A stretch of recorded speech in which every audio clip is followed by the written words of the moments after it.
evening. It is Tuesday, August 26th, the meeting of the Acushnet Board of Selectmen. Is there a motion to call the meeting to order? So moved. Second. All those in favor? Aye. Motion carries. As a reminder, this meeting will be audio and video recorded. Please rise for the Pledge of Allegiance. I pledge allegiance to the flag of the United States of America, and to the republic for which it stands, one nation, under God, indivisible, with liberty and justice for all. All right, gentlemen, this is the first work product of Patty Casella, who's doing our minutes for us. Just go back in time. And there's just a couple technical corrections that we have to offer up. But I just want to get a sense from you, gentlemen, feedback on the formatting, and I think it's really good stuff, but I want to make sure that we're all on the same page when it comes to the minutes. Yeah, I think the format looks really good, Mr. Chairman. It's nice to see some minutes on the agenda and get caught up. She's going to crank these out. She's already, working with Concom and planning, ZBA. And Mr. Gasper, any?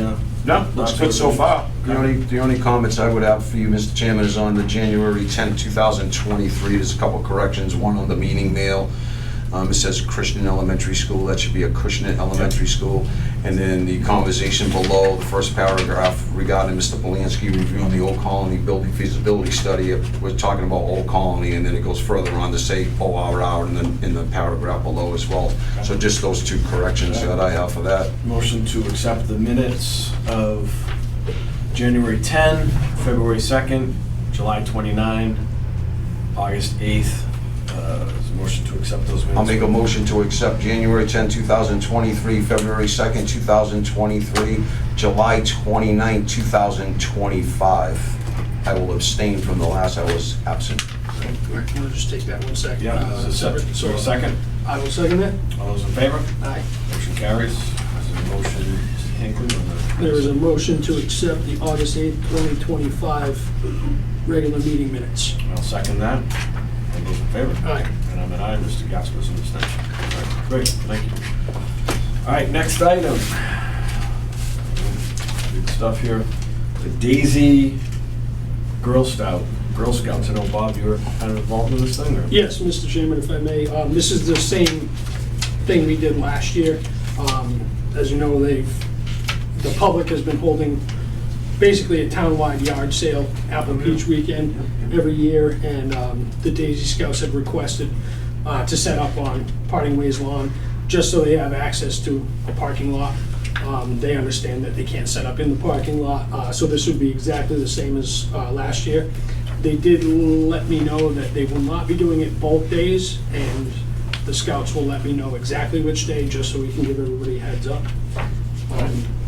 But it went off pretty well last year. They raised a lot of money and sold some cookies, and were able to put it back towards the Daisy Scouts. Nice. All right, so, It's a great cause, Mr. Chairman. The only thing that I would ask is some mention about an insurance requirement. I don't see that attached, so if we need to notify for insurance purposes, to bring that in for the town to be covered for liability issues. Yep, I know, Mr. Chairman, if I may, just to let Mr. Gasper know, they did have it last year. I will reach out to the... It's cheap. It's one day like Apple Peach does, the Yep. 2-day event. It's cheap for liability Yep. insurance. They were given notice of the insurance requirements, so we're just waiting That's for fine. it to come in. Motion to approve, as long as the insurance is posted with us. Second. all those in favor? Aye. Motion carries. All right, next meeting is with I3 Broadband, Mr. Mike Elam. Mike, if you want to just bring us to the, come up to the podium. Gentlemen, by way of background, I was contacted by representatives from I3 Broadband who wanted to inform the board of their activity on the South Coast. I did a pre-meeting with them last week, was really, really impressed, and wanted to make sure that the board had an opportunity to learn about I3 Broadband, what they are and what they hope to do in South Coast. I think really at the heart of this, it's a consumer-facing broadband for internet and phone service. I think we've all been frustrated with the monopoly that currently exists in Acushnet. Kevin, I don't know if you were on the board with me, but I was, worked with colleagues when RCN was around, this was like 20-something years ago, to try to bring some competition for our residents. So with that, Mike, we'll turn it over to you. You can introduce yourselves to the board. This is Mr. Gasper, Mr. Hinckley, and David Wonar, Chairman of the board. So the floor is yours, Mike. Well, gentlemen, we appreciate the opportunity. I did give you a quick little handout. It's just a quick thing to tell you a little bit about who we are. It tells you a little bit about fiber. We'll go into more of that. I wanted to tell you, I've got Brian Olson with me, who is our Chief Development Officer, Matt Tarenti, who is our General Manager of Rhode Island, and our Chief Legal is Chris Boyle here in the back, who I think you have cross history with. Yeah. So there you go. The world is getting smaller every day. Whenever you get the opportunity to have a conversation, you're reminded about that. That's right. So I am the Vice President of Community Affairs and Market Development for i3 Broadband. Who is i3 Broadband is probably your first question, right? So we are a mainly fiber to a home provider. We're based in Peoria, Illinois. And we've been doing fiber for just over 20 years. As Brian likes to talk about, we've been in the internet business since dial-up was cool, which takes you back a little ways, right?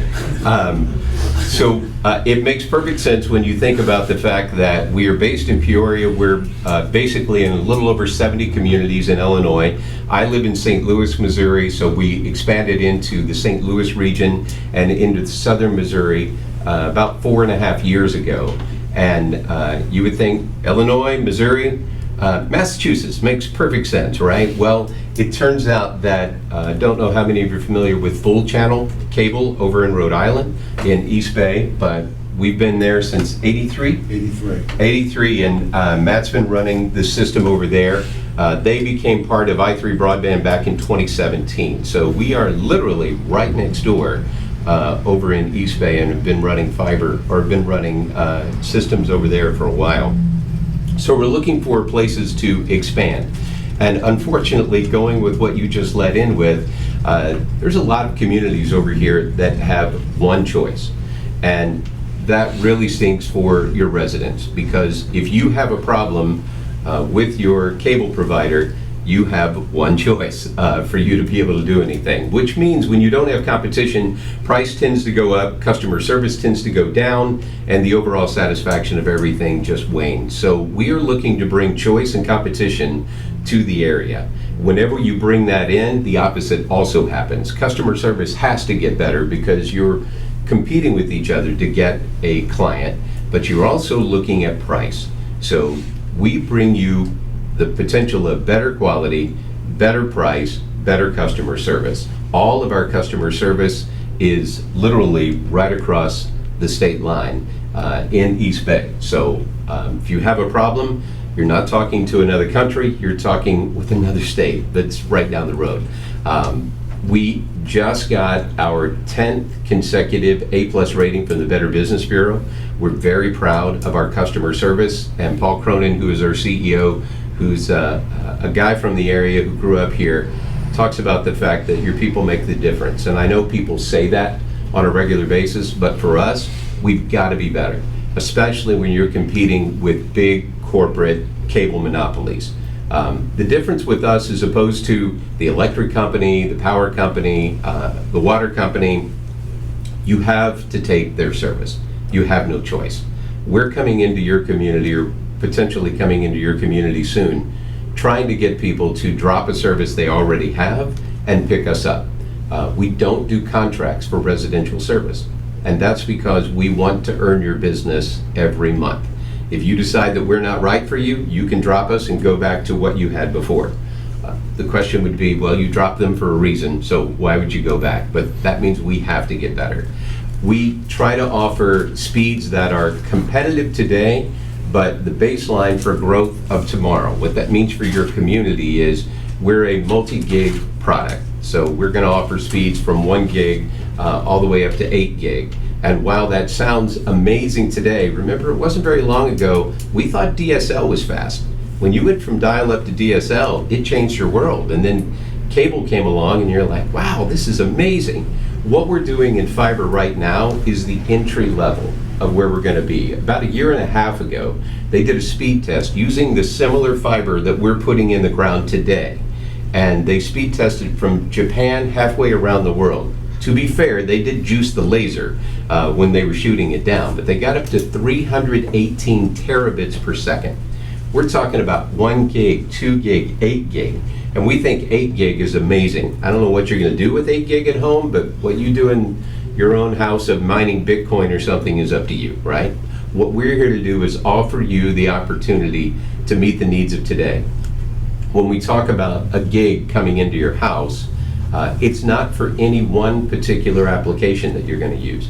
Brian talks about a lot that you have a home that runs on 220 amps, but you don't have anything in your home that requires 220 amps. That is there to power everything in your home. Today, the average household with children has about 37 different connections it's pulling on your internet feed, which you're like, how could it possibly be 37? Well, almost all of us have streaming TVs, you have laptops, you have tablets, you have phones, Nest thermostat, Ring doorbells, all those type of things. They all add up and they pull on your Wi-Fi. So that gig or 2 gig or 8 gig that comes in is there to make sure that you're doing everything. Like the kids are just getting back to school, right? I have a 30-year-old, a 28-year-old, and a 23-year-old. I think about how school was when my kids started, and then by the time they finished, where we are today. Our kids now are, I don't even know that they know how to write anymore. They use pen and paper anymore. I know, David, that's frustrating. I don't know how they're going to sign forms in the future, but that's a whole other work session that you can have. But we're looking at things like Google Classroom. So your kids are kind of expected to be technology literate today. And when they are at home doing their homework, they are doing things that require a lot of bandwidth. With all of our speeds, they're symmetrical. So the big difference between us and what you may currently have is when your current provider says you have a gig, that means you have a gig download. Your upload speed might be 15 meg, 30 meg, if you're really lucky, 40. We're going to be a gig down, a gig up. So when you have 2, 3, 4 kids at home, I'm not judging, however loving your family is how it is, but however many kids that you have in the house, if they're all trying to do Google Classroom and they're doing video uploads and they're trying to do that, they need a lot of bandwidth, not to mention the fact what mom and dad are going to be using as well. So today's household requires the two-way traffic and making sure that we've got a big enough pipe for you to be able to do all the things that you need, plus talking about all those things that we said we're pulling. So we are going through the process right now of trying to do all of our make ready, which is always the longest part of trying to get this done, because you have a lot of different providers who own all these poles out here.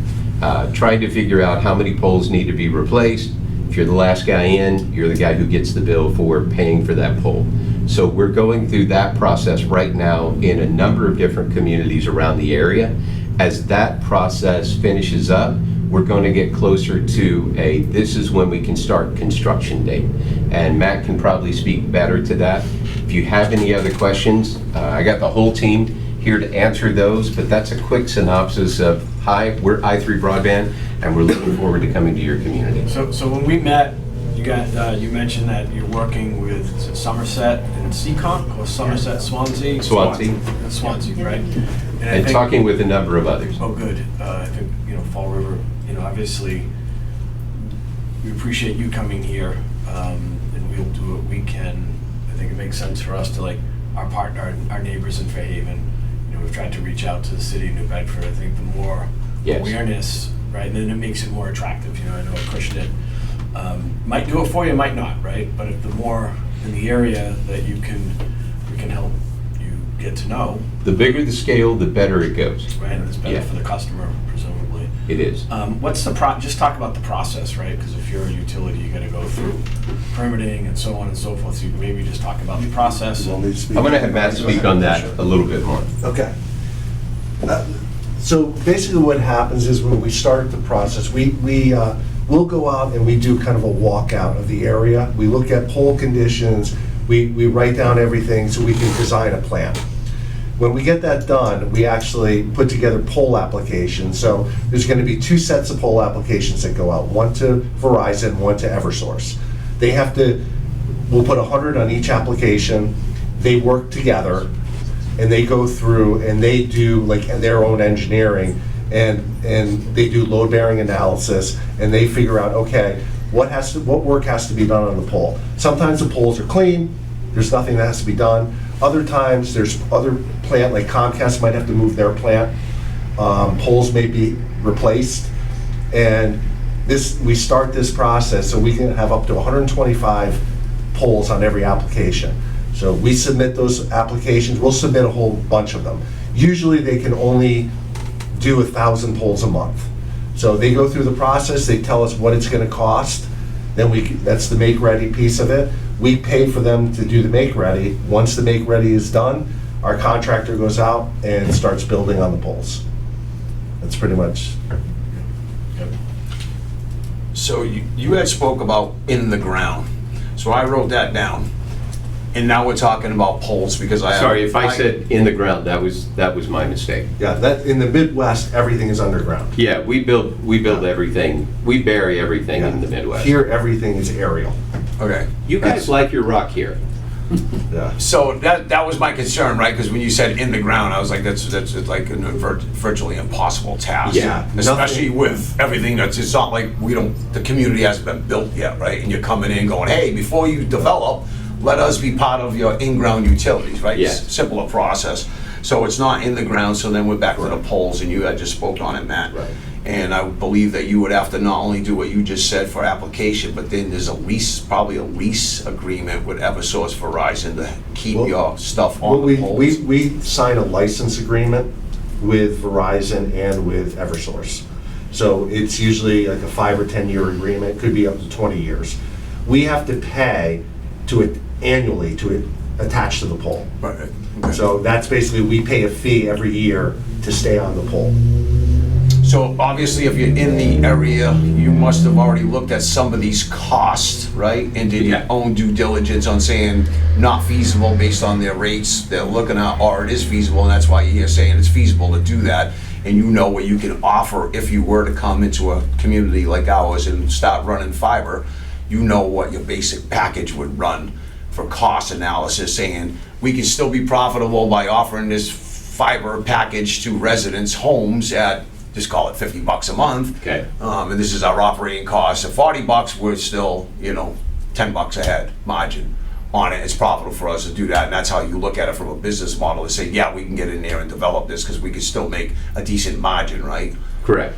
So I think Selectman Wona said something, I know you said something about being in Rhode Island, and then he talked about Fall River. I mean, like, I agree with him, is the more communities you can at least get interest from. Yes. And then you can start saying, hey, we have interest from the town of Acushnet, there's 3,300 residential homes, there's 1,500 businesses in town, where you start running, and you really wanna, as Mr. Wona alluded to, the Fairhaven, the Rochesters of the world, the Freetowns of the world, right, the rural areas, I mean, it's spread out a little bit more, but the easier fish of the cities, right, because all the homes are really congested, And right? it makes the process a lot faster, because right now, when you're dealing with small, like, few thousand homes here or there, Eversource and National Grid will not give you the resources to do like a mass project. If we were to say, hey, we're gonna do 50,000 homes we wanna build this year or within 2 years, they would hire like outside contractors to work with us to actually speed the process up. So we can have, the more we have, the more they'll do for us, and the faster everything will go. Yep, got it. Exactly. I guess really the only question I have is, this does come up quite often about competition, monopolies and everything like that. Yeah. What kind of turnaround time are we thinking if you progress this way? Turnaround in terms of? Operational. So if this was to work out, you do your poll hearings and your license agreements and everything, and you actually have fiber on the poles. If I would you said probably you're in the say- make-ready period now, Yeah. what kind of time frame will we look We haven't done anything yet Okay. as far as poll applications, but probably from the beginning of the process to start a construction, could be like 10 months out to possibly a year, depending on how quickly Eversource will move and how much repair needs to be done. If there's a lot of pole replacements, it's gonna take a lot longer to get the project done. If the poles are clean, it's easy, because the construction piece is the easy piece. So we can get that done quickly, because we can do anywhere from 5,000 to 8,000 feet a day. So we can move quick. It's just all that, the whole process that we have to go through. And you know, the one thing, Eversource is in Connecticut, and in Connecticut, the rules are a little different with make ready. You're allowed to attach to a pole before make ready is even discussed or paid. That's kind of done after the fact. In Massachusetts, it's the opposite.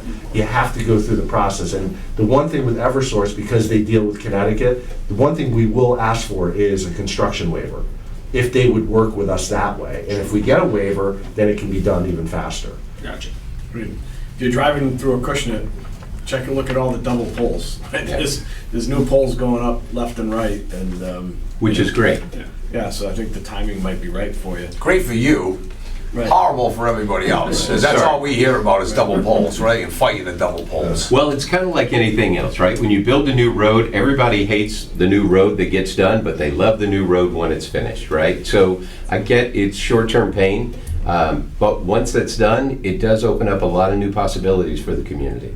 Great. Mr. Chairman, if Yeah, I may. of course. Just to double back on that point, I think we had, on our two main corridors, roughly 212 new poles are up. Wow. And slowly, the second pole is getting chopped down as utilities move over. So, you know, from a standpoint of the two main corridors that exist in this town, there's 2 streets and a bunch of sub-streets.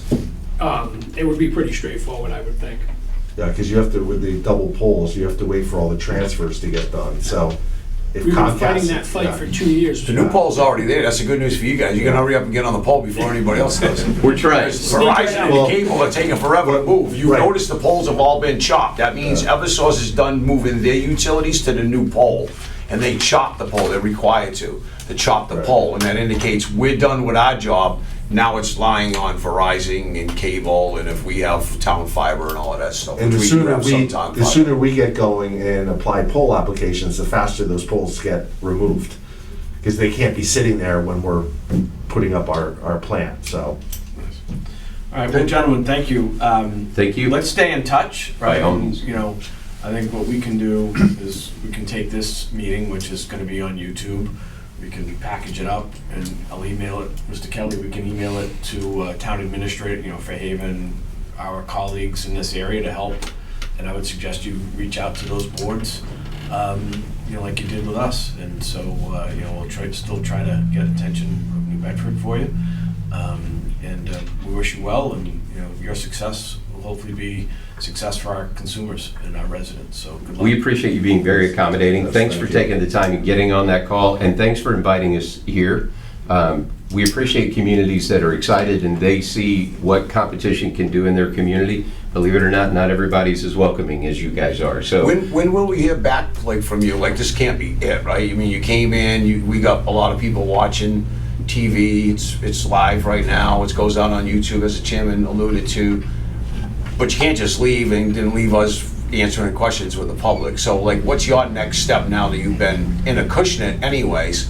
Like, he's gonna have, you know, 20, 30 people tomorrow asking him, when's this coming to town? Hey, it sounds great, we're tired of what we already have, right? We want better pricing, and we don't have answers because we just don't have answers. So we'll do our preliminary walkout and design on that. Once we start with submitting poll applications, then we'll notify you that the process is starting, the poll applications are sat, and then we kind of keep you updated. That's what we're doing with other towns, is just letting them know, here we are in this phase of it.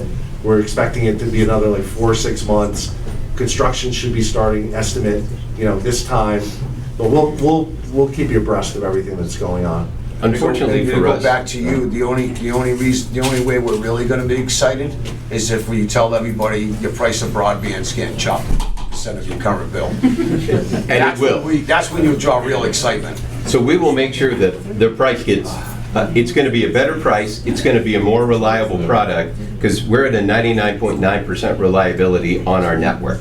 So we're hardly ever down. And if we do have issues, Matt's team is great about getting out there and getting things fixed.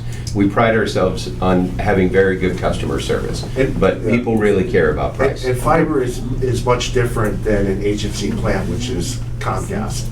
Comcast has, there's a lot more things out in the plant, a lot more hardware, and a lot more things that can go wrong with an HFC plant, not with fiber.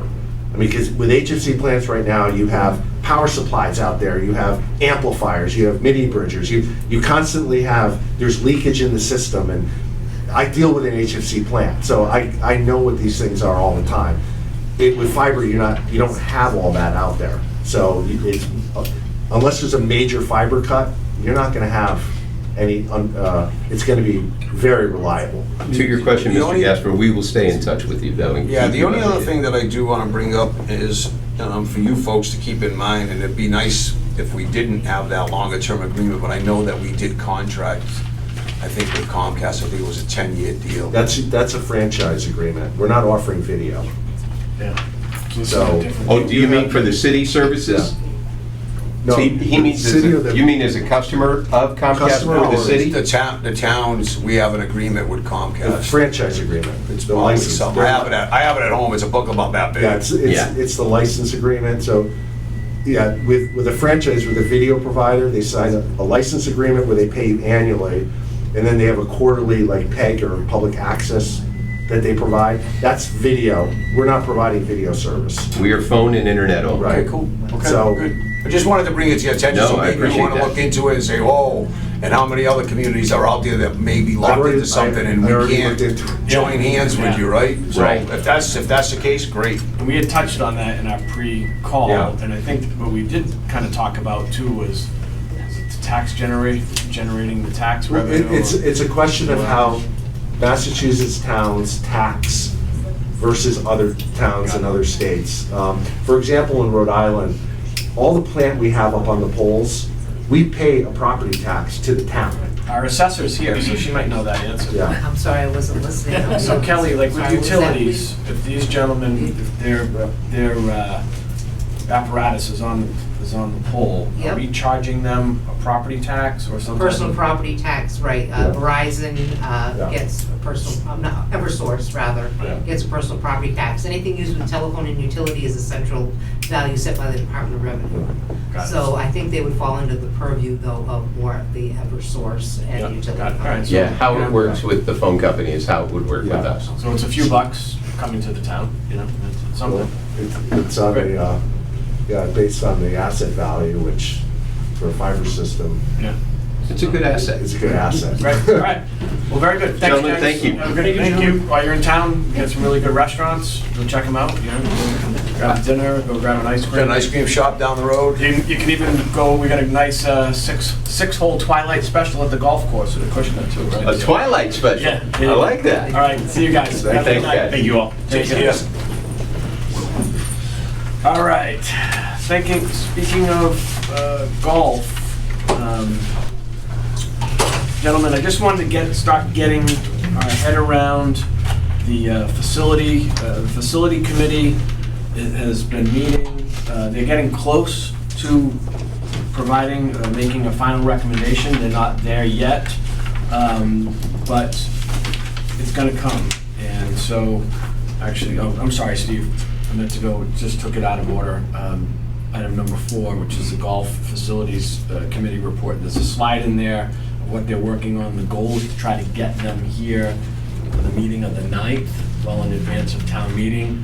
But I think it's at a point where I would encourage you, gentlemen, if you have the time, to reach out to Mr. DePrato and Mr. DeRoche, who are the chair and vice chair, just to get a sense of where things stand.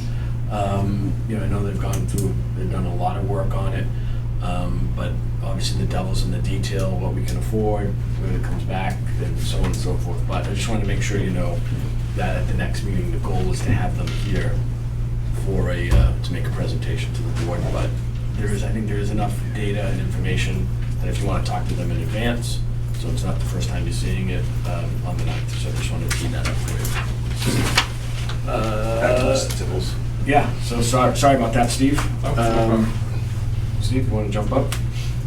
This is an article, I guess, that was money that was appropriated and is looking for some equipment for a Vibe Spike seating reel. Well, we're coming into what's best described as renovation season for the golf course. And we're looking at interseeding some new varieties of bent grass into our greens.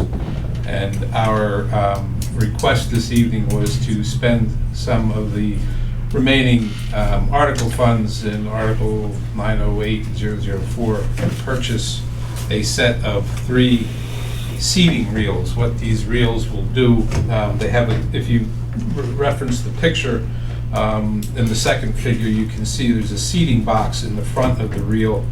The seed comes down, the reel creates a perforation in the ground, and the seed drops into that perforation. The reason we'd like to use this particular type of method, there's approximately 6 million bent grass seeds per pound of bent grass. Bent grass seeds are very small, and if you place them too deep into the ground, they'll germinate, but they won't grow. These reels will allow us to provide that placement at a much quicker pace. Currently, what we do is we'll take an aerator out onto the green and use a dipple tine, which makes a hole about the size of a pencil eraser, and it goes about 3/4 of an inch deep. On any 7,000 square foot green, it takes about 20-25 minutes to complete. Once we complete that task, we come back with the drop seeder and drop seed bent grass into those across the putting green surface. Then after that, we'll put a top dressing sand on it and use the mat to drag the sand and the seed in to the holes in order to provide that small environment for germination. That whole process takes about an hour, give or take. With the seeding reels, we can finish seeding a green in less than 15 minutes in 2 directions. Seeding reels can be operated once the settings are put onto the side of the reels. Again, I'll draw your attention to Figure 2. There's a bunch of gears that we select and change to get the appropriate interseeding rate. And then once that's done, anybody who can operate a triplex can use that particular machine to oversee the green. So any one of our greens mowers or our T-mowers could use that triplex. And it is a set of reels, I guess best described as an accessory to a machine as opposed to an actual purpose of the machine itself. Mr. Chairman, just to confirm, that was actually going to be my question, Steve. So it's 13,500 for the set of 3? It's not Yeah, for the set of 3 reels, right? yeah. So what article did you say this is being funded from? Article 908004, there's approximately $13,971.61 left in that article. Okay, we don't have an article with that kind of number. Yeah, it looks like a line item number. Yeah, it's a line item number that you just read. So I don't know. I got that number from the finance department in the last Say it slow again. Article. 908004. Okay. It's a line item. Excuse me? It's probably It's a a line item. Well, that's how it was listed on the. So Steve, Actually, you have. Could it be September of '08? It's possible the date is there plus the article number, but neither here or there. Steve does a pretty good job of keeping track of his articles and the funding. Is the only question that I would have is does the article support the expenditure for equipment, or was it for car pass or something else like that? As It far wasn't as I specific. understand it, the article, I believe the article was drafted by Mr. Isaac, and it did include equipment. Because we discussed that at the golf committee meeting most recently, and the golf committee approved moving forward to request the expense from the Board of Selectmen. So whatever you. I pulled that number off the most recent Mr. Chairman. accounting report that the folks in the office gave. Steve, I'll make this real easy for you. I'll make a motion to approve the amount of $13,500 from said article, as long as said article supports the expenditure. Okay, Second. all those in favor? Aye. Great. Motion carries. So Steve, before you go, you kind of said it, but do me a favor for all the viewers out there who are grass and lawn aficionados.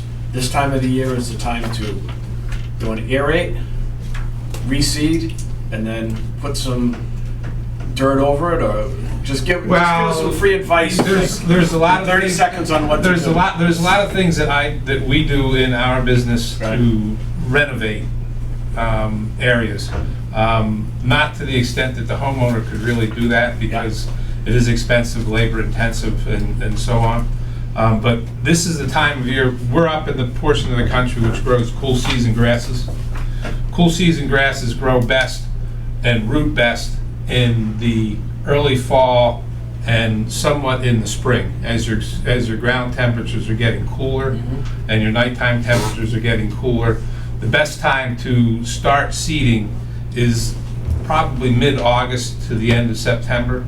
The other thing is that, crabgrass and other, broadleaf weed species are always going to be there. They're not your biggest problem. Crabgrass is normally your biggest problem. What happens in the spring, if you start seeding too much in the spring, you open up the soil, crabgrass seed is always there. It's going to germinate at 50-degree soil temperature, and then it's going to overtake your the seed that you're actually putting down. But this time of year, crabgrass is waning, and the other important thing about it is the first time you get a hard frost, crabgrass is an annual weed, it's not a perennial weed, and the frost will kill it. So we try to do it, and it also allows us, anytime you're going to renovate, for the people who are renovating the lawn, you need to have an irrigation source, or you need to water it. Turf grass or grass seed needs two things to germinate. First, it needs seed to soil contact. That's why we're looking at these reels, because the reel will place the seed into the ground. Now, we're interseeding, which means we're putting seed into an already established turf grass. And whereas if you're overseeding, you're seeding into basically bare ground. So your seeding rates are a little bit different. But once you get the seed into the ground, it needs seed to soil contact and it needs heat. As soon as it germinates, it's going to send that little green tiller up. It starts photosynthesis. That when it doesn't so much need the heat as much as it does nutrients. So you're going to want to fertilize with a starter fertilizer that's got phosphorus in it at the time you put the seed into the ground. But you need to keep the seed moist in order for it to germinate. So a lot of times, if you have irrigation, you can set up a program that runs 10 minutes 3 times a day.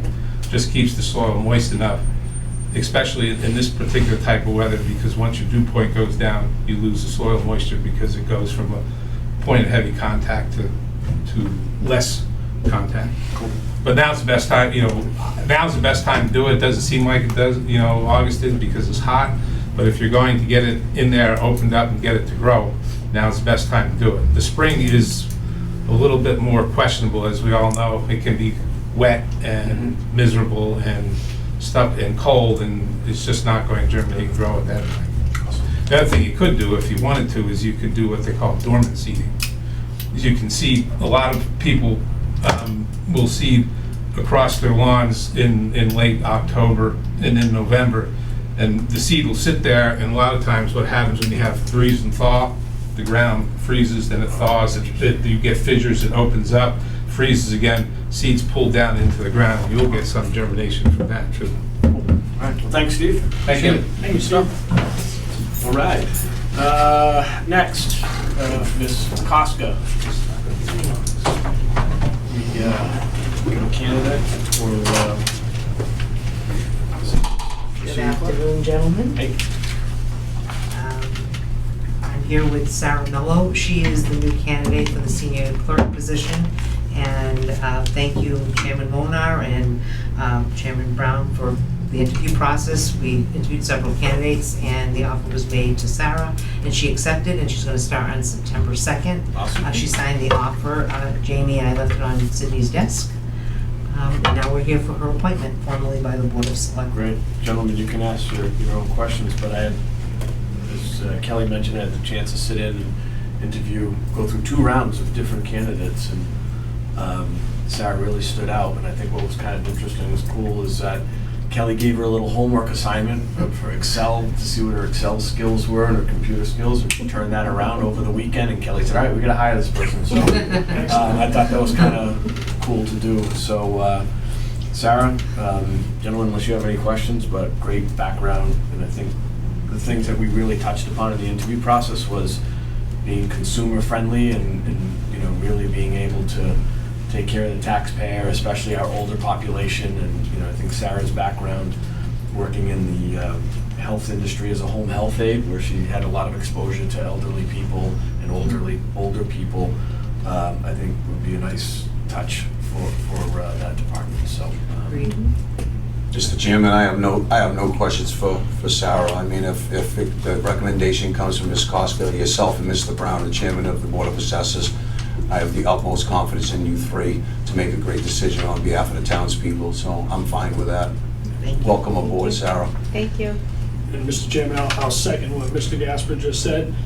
Congratulations, welcome aboard, Sarah. all right, is there a motion to appoint Sarah Mello? So moved. Second. All those in favor? Aye. Thank you, gentlemen, for your time. We Take care. appreciate it. Thank you. Thank you. All right. Next one, gentlemen, there's a memo here that I drafted.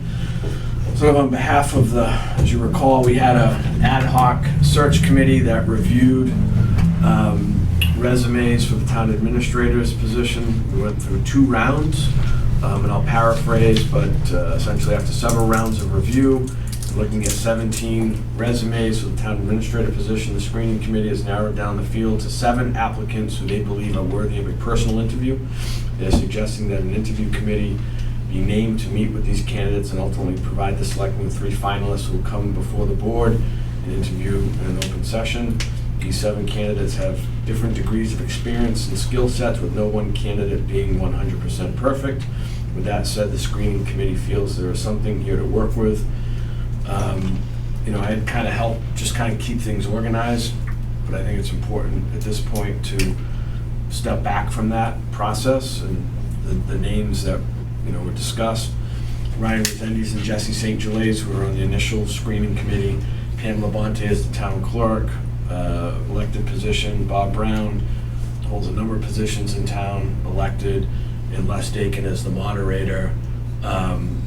Former selectman who has visibility on how town government works. So if you guys are okay with this concept, Mr. Kelly would be glad, said he will help organize it and schedule the interviews and all that kind of stuff. And we can bring, this group in, appoint them at our next meeting, kind of tell them what you guys are looking for in candidates and provide questions or whatever. But at this point, this is the best, this is where we're at, and this would be, I endorse this recommendation. If the board has other ideas, then I'll turn it over to you guys. Just a quick question, Mr. Chairman. Have you spoken with Pam, Bob, and Les? I have, And yeah. they're on board? They're more than excited to help participate. Mr. Chairman, I'm fine with this process, but the one thing that I am deeply saddened about is that the ad's still not running. We've had time, people are looking at resumes, and I've spoken on this issue, no matter what position it is in this town, that the ad stays running until the position is filled, period. And that hasn't been done. Why, I don't know. I've talked to Mr. Kelly a number of times. I've done it publicly in this session, in Board of Selectmen session, saying the MMA, the way it works, you pay $50, you advertise for 30 days, you get dropped off, you wait 2 days, you re-advertise, and you're back at the top, and you're in perfect visibility of everybody. Why that process hasn't continued to be had, I've looked at certain resumes that we've gone in, and I agree with the concept of the letter that was written from you. And at this point, nobody's 100%, right? And I don't think anybody's going to be 100%, but why would we take that opportunity away from ourselves in this committee to be able to have more resumes come in, whether it's 3, 5, whatever it be, more. You never know what's going to come in, and say, hey, you know what, look at this one just came in, good to go. And if it doesn't, we fulfilled our obligations to the community and said, we've kept everything running as far as possible. This is what we have a nice day. This is what we got to screen with. So I would like to re-advertise the position as advertised in the past and keep that advertisement open. So I would make a motion to have Mr. Kelly re-advertise tonight before he leaves for vacation tomorrow. Second. All those in favor? All right. You and I? Yeah. Okay. Here's the deal, and we can absolutely do that, but, you know, the only thing is, we ran it twice, essentially 2 rounds. Nothing says that after this process, if no one candidate sticks out after going through the 7, we go back to the drawing board again. So essentially, it's gonna be a rolling thing, but. I just want, that's the point. Just keep it rolling and let the advertisement stay running and let the resumes keep coming in. Who knows, maybe you won't get any more resumes. Yeah, Maybe you'll get 5 more, There's no maybe you harm. get 10 more. And at least then the screening committee's already in place. They can go through the ones that Sure. you currently went through, screen through them and say, they might look at this and say, you know what? The full committee, this new one, and once Yeah. we appoint them, they might look at it and say, we don't like the 7, we only like 3, and that's not gonna be feasible because we know some of those folks' resumes are old now. Yeah. And they might have taken jobs somewhere else. And then you have the problem where the screening committee is gonna bring people in for interviews, and once they're done interviewing, I think one of the pertinent questions for the screening committee to ask the candidates is, are you willing to have your name on a Board of Selectmen's agenda for an interview? If they're finalists, then I would hope that they would They tell them have that. to be, under the open meeting law. That's what I'm trying to say, but somebody's gotta communicate that with them. You can't just put their name on. Right, but if somebody's a an agenda. finalist, the top 3, I would hope that they, going into it, would say, oh geez. Well, that's the question that the committee's supposed to ask when they're Right, of interviewing, course. right? Saying, if you become a finalist, Yeah. are you accepting to have your name on the Board of Selectmen's agenda for a formal interview in front of the Board of Selectmen? Yep. And if Gotcha. they say no, now you ain't bringing 3 in front of the Board of Selectmen anymore. That's the process of keeping the pool open. Yep, all right, sounds good. So is there a motion to appoint Ryan Resendes, Jesse St. Gelais, Pam Labonte, Bob Brown, Les Dakin as the interview, selectmen's representatives as an interview committee? So move. Second. All those in favor? Aye. Motion carries. So Jamie will have to have Sydney notify these people, do it by email, not by snail mail. They gotta get sworn in, and then we can bring them in on the 9th to, by then, we could get some more names that come in. We're already been 2 weeks into that posting, so I think that's a good idea, and we should be, hopefully we'll come to some resolution here because the clock is ticking. Mr. Kelly, there was also a motion to have you re-advertise tonight before you leave for vacation, because I know you're taking the next 3 days off. Time is of the essence, so please do that as well. All right, Thank you. very good. Unfortunately, we got a few letters of resignation, or air quotes, retirement.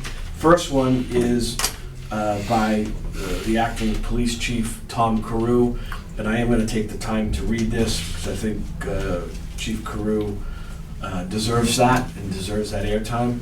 Dear members of the Board of Selectmen, after 33 and a half years of dedicated service to the town of Acushnet and its residents, I'm writing to formally announce my retirement from the Acushnet Police Department effective Friday, September 5th. And keep in mind, this was sent to us on August 5th. Serving this community has been one of the greatest honors of my life. Throughout the years, I've witnessed both the challenges and the growth of our town, and I'm proud to have contributed to the safety, well-being, and progress of Acushnet. From my earliest days as a patrol officer to my most recent role as a provisional chief of police, I have always approached my duties with integrity, professionalism, and deep commitment to public service. I'd like to express my heartfelt gratitude to the Board of Selectmen for your ongoing support throughout my tenure. I'm equally grateful to the dedicated men and women of the Acushnet Police Department whose commitment and courage have inspired me daily. As I step away from this chapter of my life, I do so with confidence in the department's future and the strength of the community we have all worked so hard to protect. I remain committed to ensuring a smooth and respectful transition and am available to assist in any way deemed helpful during this period. Thank you once again for the opportunity to serve. With sincere appreciation, Thomas Carew, Provisional Chief of Police, Town of Acushnet.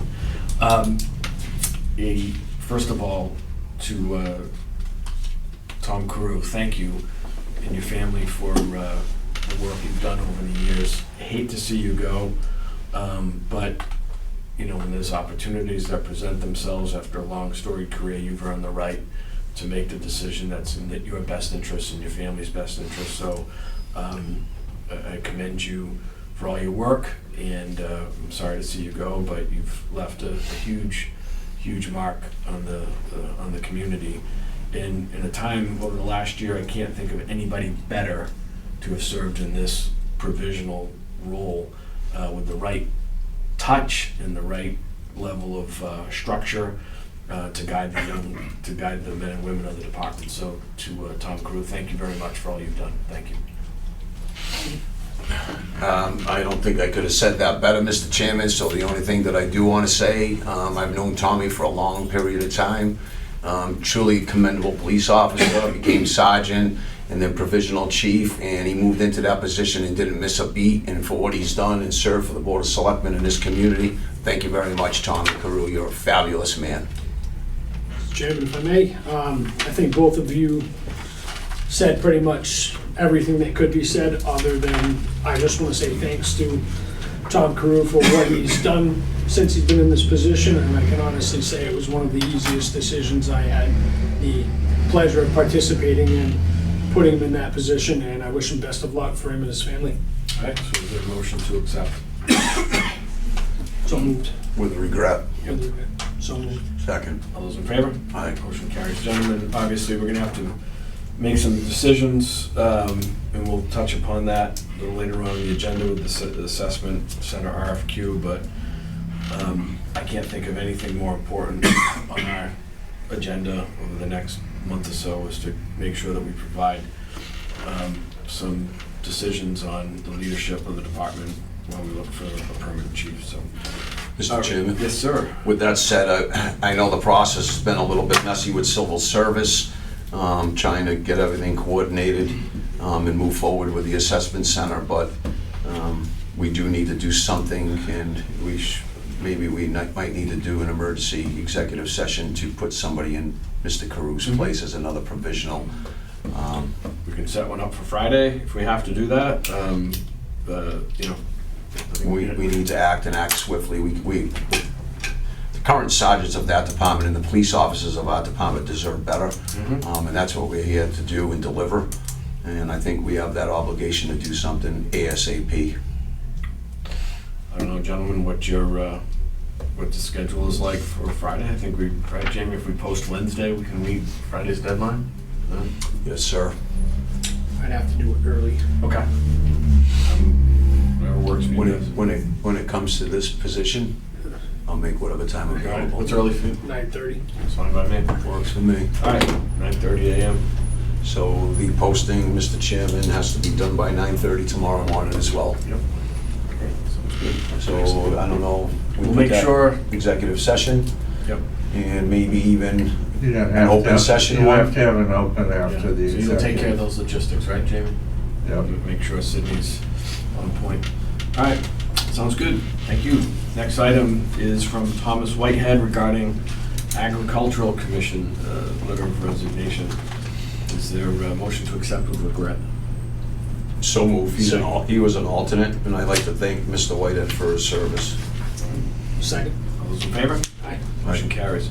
All right, Cultural Council, Kelsey Janik. Is there a motion to accept? Motion to accept her resignation with regret. Second. All those in favor? Aye. Motion carries. Great, thank you. All right, next item is the cemetery board salaries. I gotta be honest with you, I've been doing this stuff in town for quite some time, and this is a new one for me, and I didn't realize this was actually at the It is. Board of Selectmen's. Anyway, is somebody from the cemetery board wants to speak to this? Paul Ford here, Chairman of the Cemetery Board. We're only paying $15 an hour for people to trim, and I can't keep nobody to, and I figured we'd go up to $18. But, we don't have 40 hours a week. It depends on the grass, where it grows, and they might make 10, 15 hours a week if they do work. And I can't keep anybody over there now. I'm doing half of it, and I got one person doing it, Rick. It's Mr. Chairman, Yeah. So I did do a little bit of research, and I look at this and I'm saying to myself, okay, wow, $15 an hour, right? And then we have park department. They also, some of the kids over there cut grass, right? And I think some of them might be at 15 and others might be at 17. And then of course we have the golf course, which is a little bit different, kind of cutting grass and things of the like. But I have been an advocate over the last couple of years to try to look at the salary structure of all of our unions and things of the like, prioritize and everything. And I agree with Mr. Thornton. I mean, it's $15 an hour. I mean, who wants to do the job? So I looked at it and I'm like, okay, wait a minute, because I did look at your budget, okay?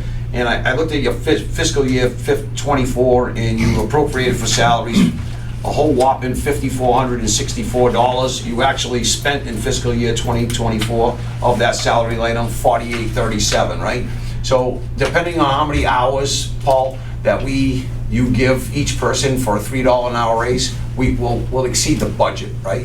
So in my opinion, I think we can still make budget if we split the difference now, and then when we come in, because you only have a few more months, so we'll give you maybe, without us going crazy, I mean, we could always at the end of the year just give them the $18 an hour, or split it and give them $16.50, and when we go to next year to the budget cycle, we up the cemetery boards, I'll have a conversation with Mr. Ford and say, how many hours does everybody do? Multiply it by the 18, and we appropriate budget. Instead of this year, we did 5,500. Maybe next year we have to put $6,000 and give an extra $500. I know the history of the cemetery board's budget, year-to-date expenditures, so they go like everybody else does. We go a little bit crazy in April, May, and the early part of June cutting grass, because that's the grow season. Things grow like weeds because of all the rainfall, things are like, and then he seems to slow down.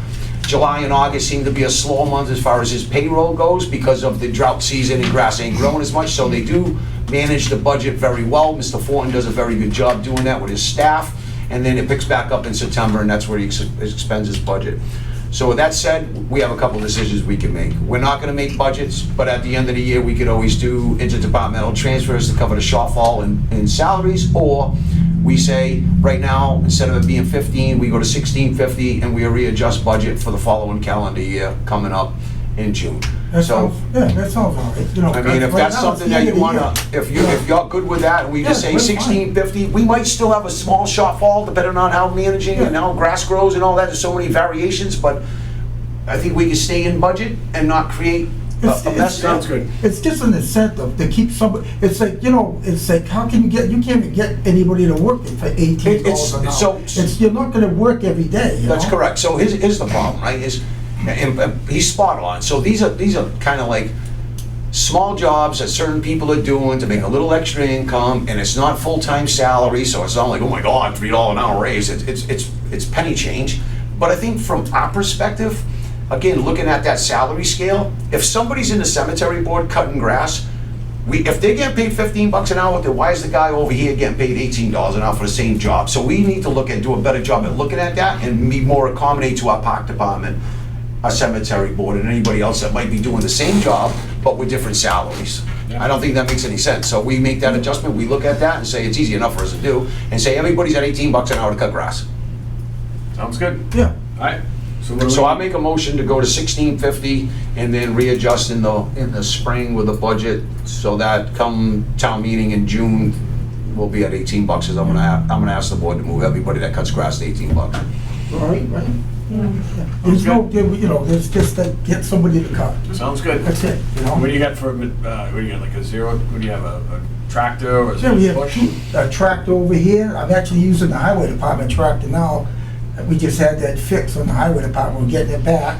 And I have zero cut at Long Plain. Nice. Okay. So Paul, it looks like, I see this, we got this thing attached, I don't know if you know, it says looking to purchase a lawnmower in the future. If you need a lawnmower, just come to us, Yeah. okay? And say, I need a lawnmower. We do police cruisers, fire engines, ambulances, Well, see, all that stuff. We have free cash. If you need a $2,000 or $2,500 riding lawnmower, tell us. Yeah. Well, we got that from the trust fund, the interest from the trust fund. And it was a lot easier doing that, just boom, boom, and it was just the interest. We can't touch the trust fund, but we can use the interest. So we had the interest, so, why burden the taxpayer when we have it here if we need it? You know, it just, I don't think we would have a taxpayer in this town that would be resentful of saying, let's get them a new lawn, riding lawnmower for $3,000. It's a cemetery board. Have a nice day, right? I mean, we do plenty of other things. We manage money the best we can. We buy equipment as we see fit. And if you folks need a riding lawnmower, or a zero turn, whatever you want, that everybody can use, right? Have a nice day. Let us know. Thank you, Mr. Florence. okay, thank you. Thank you, guys. I'll second Mr. Gasper's motion. All right. All in favor? Aye. Motion carries. All right, next item, gentlemen. This has kind of been a fun one. I'm trying to think, I think it was late July. Got a note, got an email from the town clerk who was concerned about ZBA and the staffing there, because Mr. Sullivan was stepping down, and meeting minutes and filings and all that stuff. Mr. Hinckley posted an ad, put something out on Facebook. We found Patty Pasella to do the minutes. We then subsequently met, was involved in a meeting with Mr. Kelly and Mr. Brown, talked to Mr. Brown, planning, building, and talking with Laurie Walsh, that we came to the conclusion that it might be best to have Laurie, who would be willing to do it, serve as the clerk for the ZBA to do all the filings and things of that nature. It's a little more symmetry with the building department, and so she'd agreed to do that, and thank you to her for doing that. And then also what we discovered was sort of some of the procedures that the ZBA was following was a little bit antiquated and not in alignment with like Concom and some of the other boards who put the onus on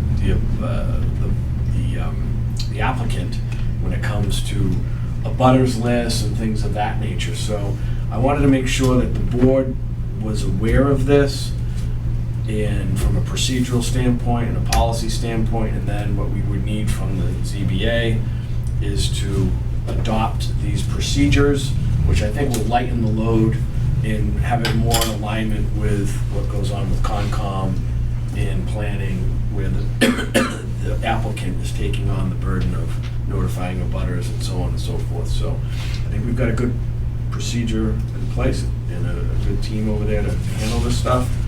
So just want to make sure you guys were aware of it. If somebody says, oh, what the hell's going on over there? I don't want to make that decision unilaterally, but this recommendation is based on some meetings that we had over the last month. Mr. Chairman, I'll just comment on the fees. Yeah. So, I don't know how long ago it was, we'll just call it a year ago, I was talking with Ms. Koska in the assessor's office about the abutters list and all of that stuff, and how the applicant pays, I believe, for Concom and Planning Board, it's the applicant's responsibility to pay to have that all done, but not ZBA. So it's in our bylaws that ZBA does it. But that's the thing, we want to. I've asked for town council, the way I read it in the bylaw, it gives the Board of Appeals just has to hold a public hearing after publishing notice in the newspaper and sending notices to the abutters. But it doesn't say that the Board of Appeals has to do it, just says it has to be done. Okay, we'll look at There's that. a comma there.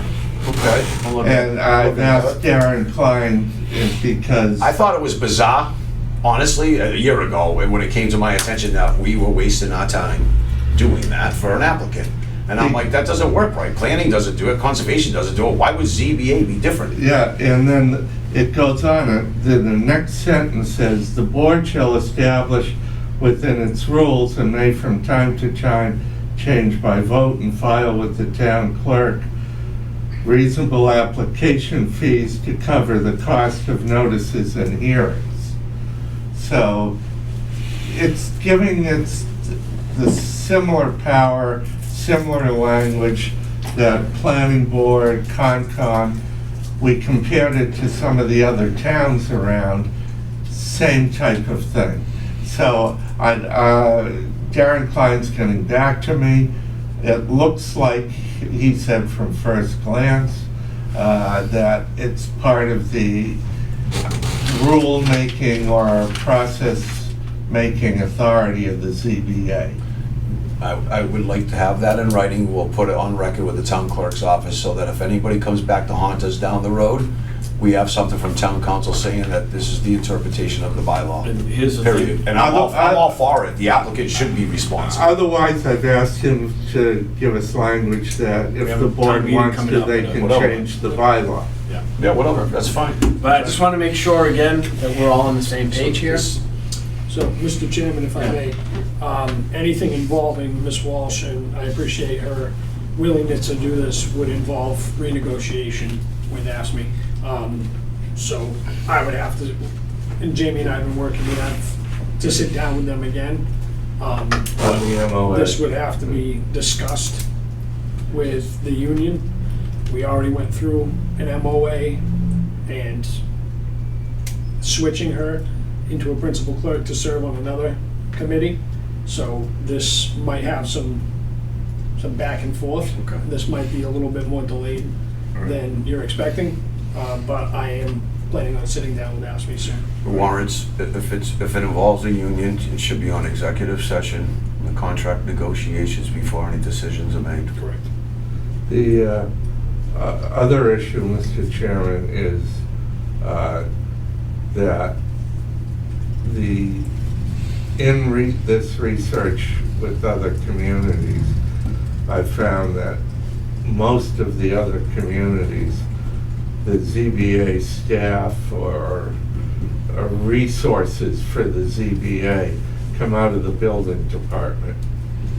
That the building commissioner, being the zoning enforcement officer, is there to advise the ZBA, and the building commissioner's clerical assistants are the clerical assistants for the ZBA. So, that's great, but I think this speaks to a larger issue, and I'd like to get some clarification from Darren on these MOUs, and, I think at some point we've got to look at what our management rights are, and if we don't have strong enough management rights to be able to make a simple change like this, which is for the betterment of the taxpayer and for the town, we got to be able to get to a point where people are interchangeable, that if somebody is willing to do it and is willing to make that jump, and then we're taking something, we got to be able to do this. I mean, this is what happens in the private sector, and so we got to figure out how we can get either better management rights, but all these MOUs, anytime we want to do something, all right, we want to change the color of the drapes, we're going to get an MOU, we're going to change this, bring in an ergonomic chair, let's get an MOU. I just don't think we can operate that way. The union always argues, and you know this, and Mr. Hinckley knows this, Mr. Kelly knows this, and I know this. Whenever something like this occurs, even when somebody wants to volunteer to do some extra responsibilities, it's a change in work conditions that warrants, triggers, opening up contract negotiations. I get it. Right? Yeah. And that's the pain in the butt about the whole thing. And I agree with you wholeheartedly. I mean, we as managers should be able to make these decisions on the fly and say, this is what we're doing, this is what we need you to do, bing, bam, boom. But that's not the case when you're negotiating with unions, unfortunately. It's just the nature of the beast. But I'm all set with getting grievances from unions too. So we do things by the book, we do things right, we bring them in, have a conversation, see what happens. We'll figure it out. All right, but as far as charging, the butters and all that stuff, Yeah, that's we're all cool with set. that, right? So is there a motion to accept that policy, ratify that policy, and, Pending town council's Right. opinion. right, and have the ZBA adopted. Is there a motion? So moved. Second. All those in favor? Aye. Motion carries. That says we're There's able to... another way around that too, Mr. Chairman, even if the ZBA thing, with the fee that we charge, it's like $25. I think we had that inside the book a while back from Ms. Koska. The fee's like $25 for an abutters list. That's peanuts, right? If they're getting paid $25 an hour, if it takes them a little bit more than an hour to get it done, we're losing money. So Right. I would just raise the fee. Yes, I don't disagree. One thing I'll just say about this, from the time we were notified by Pam that we had an issue to today, or when we came up with this memo, in a month's time frame, which in government is like considered lightning speed. I'm glad to see that we were able to come to some potential resolution. So, doesn't usually happen that way in government. Glad this should be a good case study. All right, next item, assessment center RFQ regarding the police department. We've got that thing finally out the door, Mr. Kelly. It's due, Still live, right? it's due back the 5th. I asked that it be on the agenda for the 9th. The board can look at the top candidates, choose a candidate, then you've got to send it to civil service. I've given you a list of the vendors that civil service said are the vendors that are acceptable to them. As you can see, 2 are out of business. Which 2? There's 3 of them highlighted in yellow. Yeah, 1 is no longer doing assessment centers. Okay. And the others have not sent anything in yet, but we do know that people got it because we did have a reply for the second one listed that responded and said they're not doing assessment centers anymore.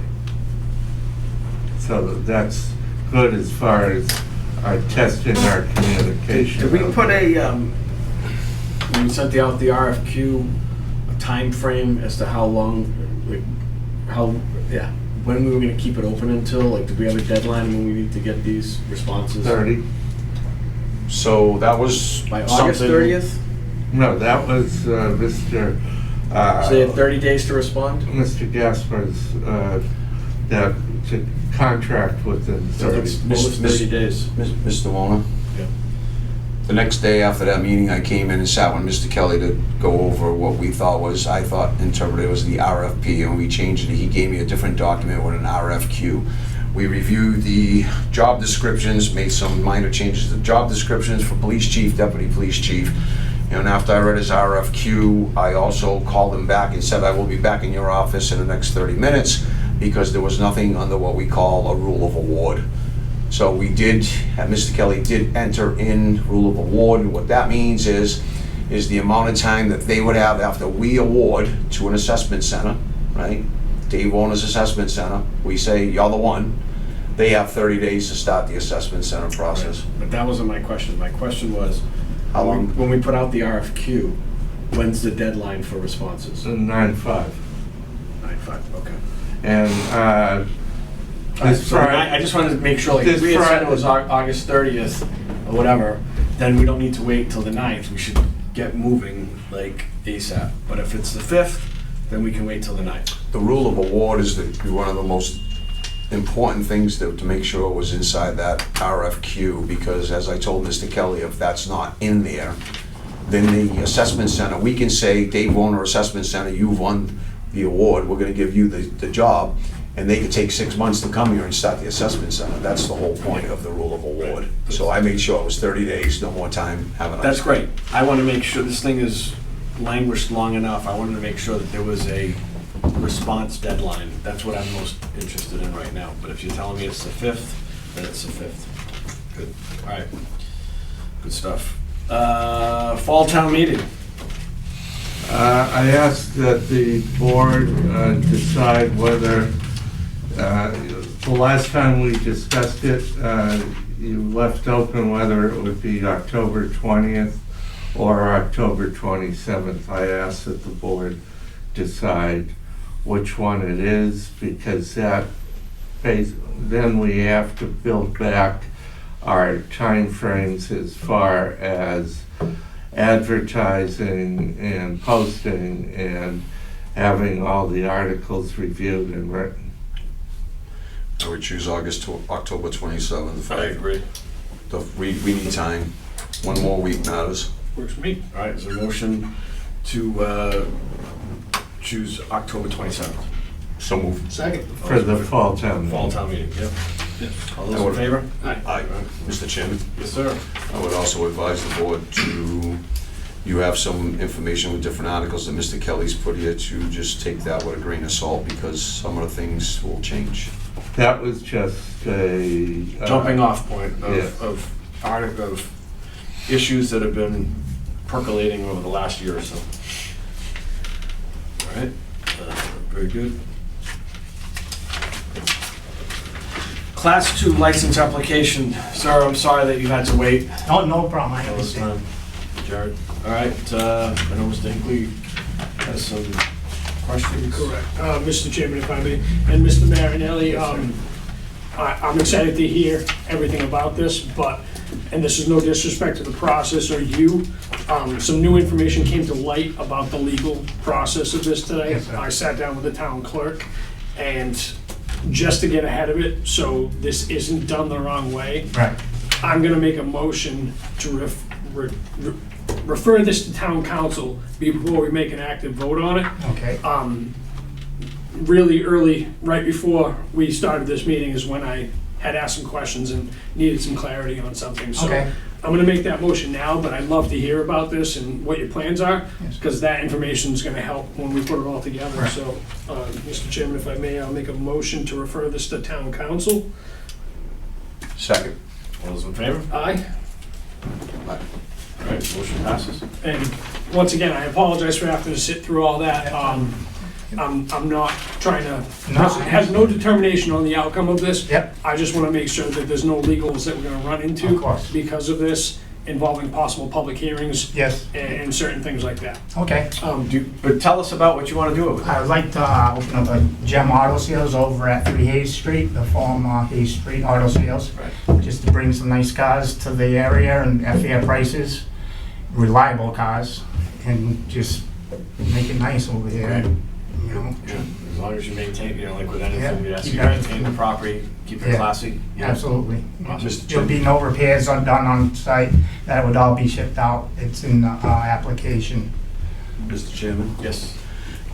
So I'm pretty familiar with this business. Yes, sir. And there's, as I agree with Mr. Hinckley, there are some questions that need to be run by town council, especially on use variances in principal places of business. So there are some things of concerns here on, what we can and can't do Yes, sir. with this, but I'd be more than happy to, I've done it before in the past, and Mr. Hinckley can write down his questions or whatever he needs to do, and I'd be more than happy to work with town council as well on some past histories that I've had in town, and try to do what we can to accommodate it, but there are some big hiccups with this situation. So, we'd be foolish to try to take a vote, as Mr. Hinckley alluded to. Right. And we need to make sure that we check our boxes, because once we set precedents, it's game over, Right, right? okay, yeah, So we just gotta make sure we're doing things right and following the law properly. absolutely, okay. Thank you. Thank you. Well, thank you, Mr. sir. Chairman, for me. Yeah. And Mr. Marinelli, my concerns, I will make sure Selectman Gasser has them for town council as soon as possible. Okay. This way, we're not stringing you along. Right. We can get back to you, and once we get some more headway, I'll have Sydney reach out to you, and we'll figure it out. All right, thank you so much. Thank you. Thank you. All right. Thank you. Next one, gentlemen, I put this on there, put this on the agenda, put it in your packet regarding the Civil War monument. Got a resident inquire with Ryan Resendes, inquire about a Freedom of Information Act, wanted some history of what was going on there. As you can see, this has been a moving target. Town meeting approved an appropriation. Look, I'll eat this one. The company that was, our staff recommended, this is what they do. It's easy to say, we'll get this person, that person, but the company that was ultimately settled on is the ones who, the most qualified. You got a 100+ year monument, I guess, how old it is. And it's got all the liability, insurance, so on and so forth. There was one fly in the ointment. It's a learning for us, is it required us to have a building permit, which was pointed out by Mr. Resendes, so good for him for doing that, and we appreciate that. But there wasn't anything being done here to try to go around a process. It's a very intricate issue, and, you know, that's where it's at. So, Mr. Chairman. yeah. So when I seen this and I talked to Mr. Kelly about this FOIA request, obviously I do my due diligence. And I think the concern is the article was for $60,000 and it didn't go out for procurement, it just went out for bids, right? And I looked at the bids and it is a little bit concerning.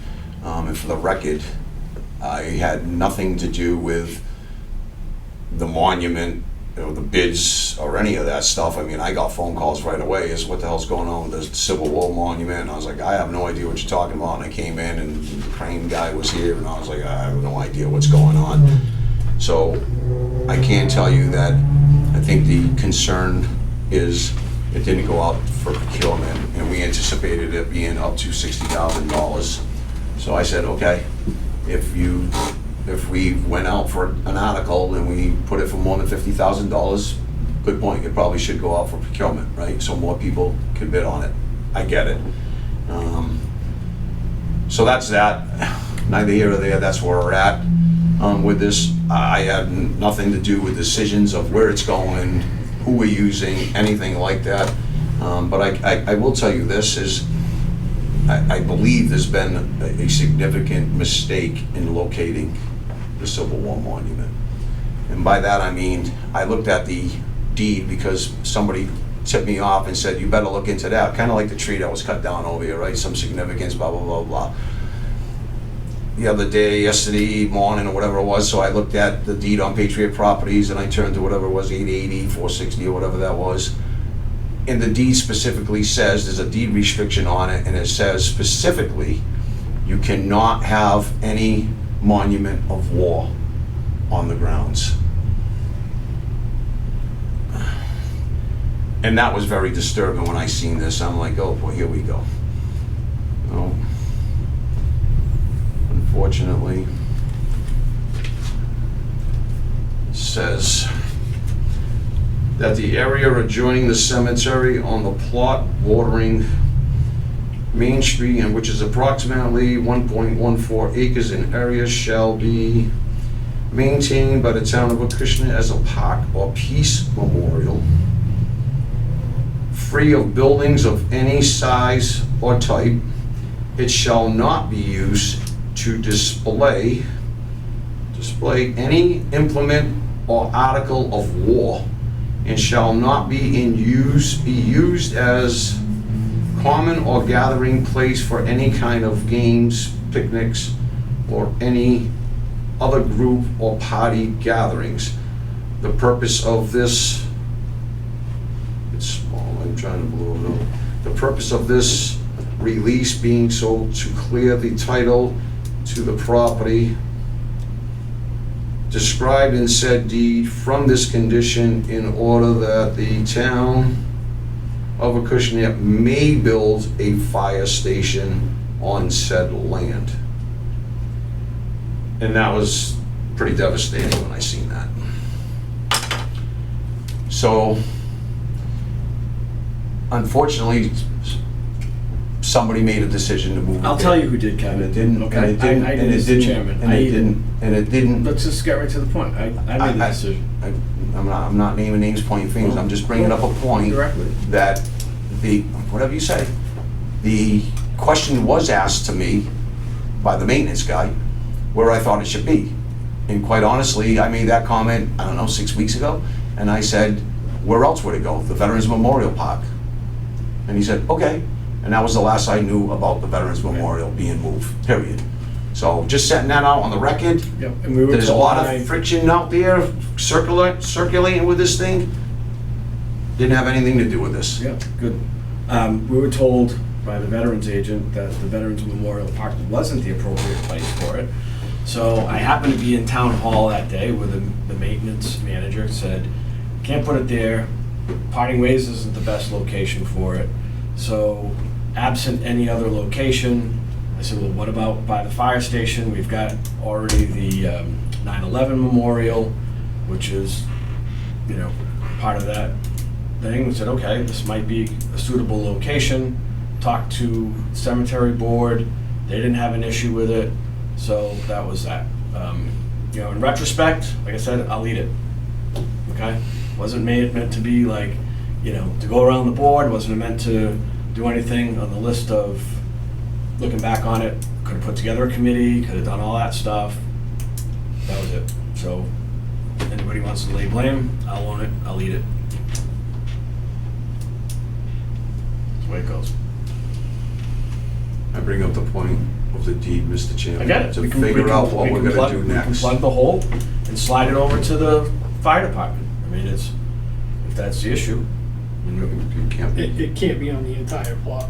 Well, we've got a 9/11 memorial. That's not a war memorial, that's. Well, you could argue that when Is when it an 9/11 article of happened. war or a war memorial? We'll get the deed from Kelly. I took a picture of it. I don't feel like scrolling back through it and blowing things up. I just read what I had to. It says, I think you said articles of war. we need to look at it before we No continue. monuments of war is what Mr. Gasper said, which by definition, that is a monument of war. I was unaware of it. I didn't know that deed restriction was No, there. I thought he said article when he No. just read it, which could be a canon type of thing. He said monument of war. She can, So, Kelly can give us the deed, have it run through council before we continue any further work. And we'll figure it out. And if we need to relocate, we relocate. It's that simple. We need to figure it out. That's all. Anyway, the point of it is, I put this on the agenda because I wanted to take full responsibility for it. So it wasn't Kevin, wasn't Bob, it was me. I own it, I eat it. All right, next issue.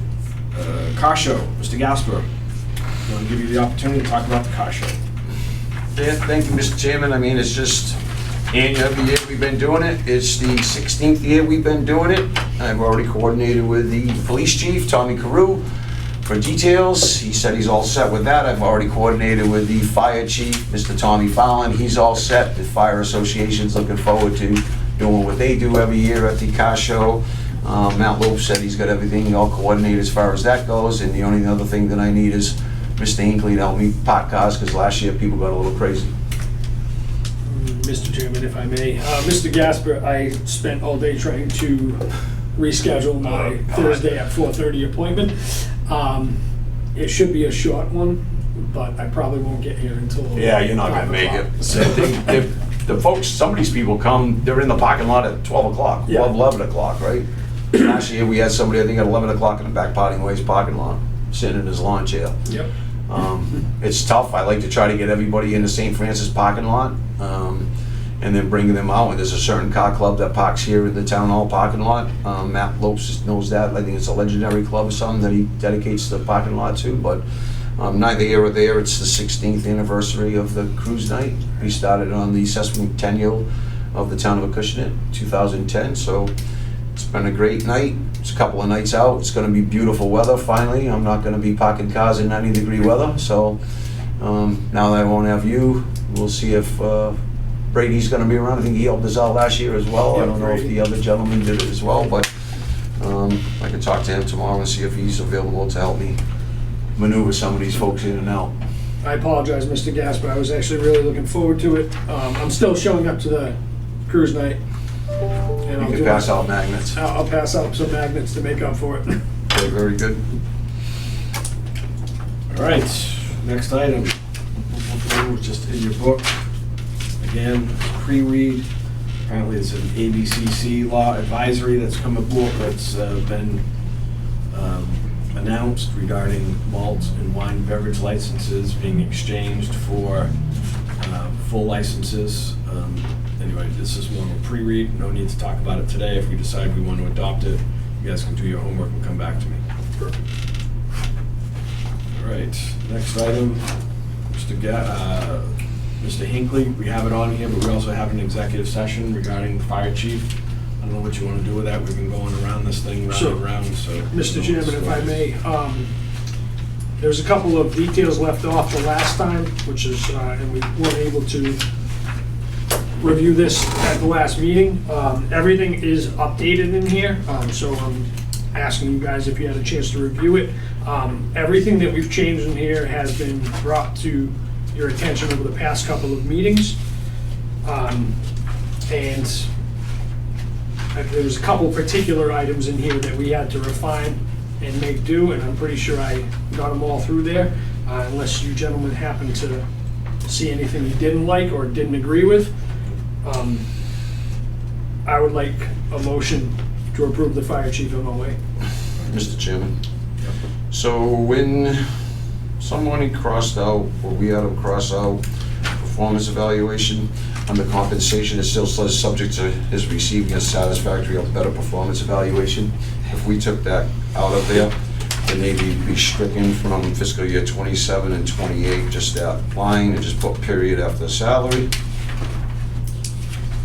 And then schedule of work, instead of having average, it says fire chief shall work a minimum 40 hours per week instead of an average. Because we all know that the chief is filling in for shifts and things of the like, so how that'll work out for us will be good. So I would just say, I would just make the correction of Correct. shall work a minimum 40 hours. If that works for you, that'll be And fine I'm with all, the chief. and I'm all so- set with the rest of it, so great job. Thank you. So yeah, I'll make a motion to accept the fire chief MOA with the corrections just mentioned. Is there a second? Second. All those in favor, just up for discussion, I'm fine with this work product, Mr. Hinckley.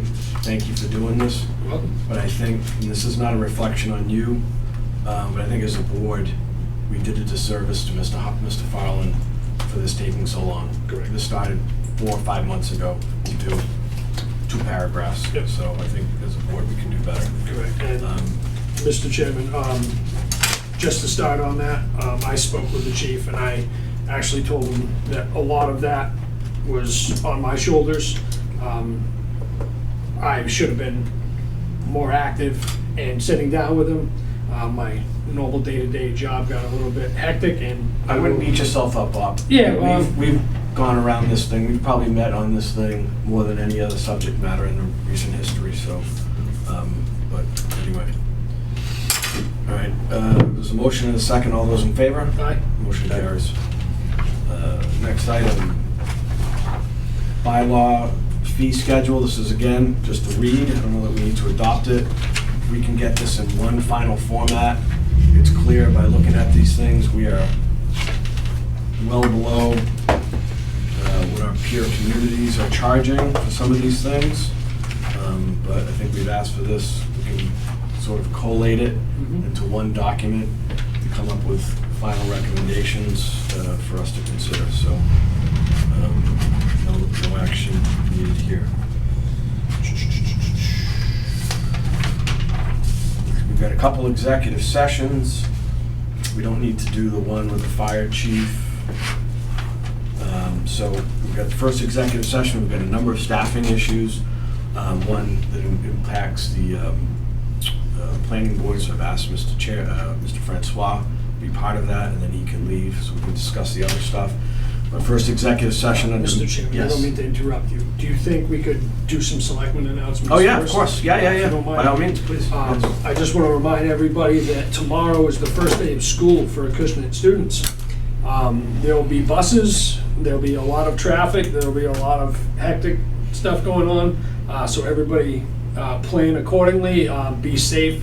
There's going to be a lot more people out on the streets. There's going to be a lot of traffic in front of the schools as people get used to this again and shake off that summer rust, I guess you could say. And good luck to all the students starting tomorrow, and hope you have a great year.